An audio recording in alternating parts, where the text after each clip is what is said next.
Hello. तर हा mini blog आहे शुक्रवारचा. आम्ही गेलेलो देवीच्या दर्शनासाठी आणि जाताना एवढी छान सुंदर फुलं दिसत होती ना.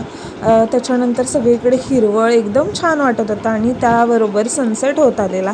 आम्ही पोचलो देवीच्या इकडे आणि त्याच्यानंतर हातपाय धुवून छान असे दर्शनासाठी निघालेलो. पण तुम्ही सूर्य बघता का, किती सुंदर दिसतोय आणि इकडे वेळ घालवायला खूप छान वाटलं मला.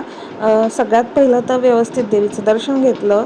देवीचं दर्शन एकदम खूप छान झालं. तुम्ही बघू शकता किती छान दिसते मूर्तीकडे. त्यानंतर मंदिराच्या बाहेर छोटं असलेलं वाघजाई देवीचं मंदिर आहे हे, आणि तिचंही दर्शन घेतलं.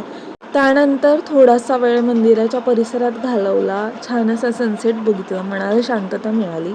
मंदिरात गेल्यानंतर छान वाटतं, मनाला शांतता मिळते. त्याच्यानंतर निघालोत आम्ही आमच्या परतीच्या प्रवासासाठी. तर आता आम्ही घरी निघालोत आणि जाता जाता कोळ्याच्या गणपतीला गेलेलो. तर हे मंदिर बंद होतं, त्यामुळे दुरूनच दर्शन झालं. याही बाप्पाची मूर्ती एकदम सुंदर आहे. त्याच्यानंतर आम्ही घरी निघालो होतो, तर जाता जाता म्हटलं थोडीशी पेटपूजा करावी.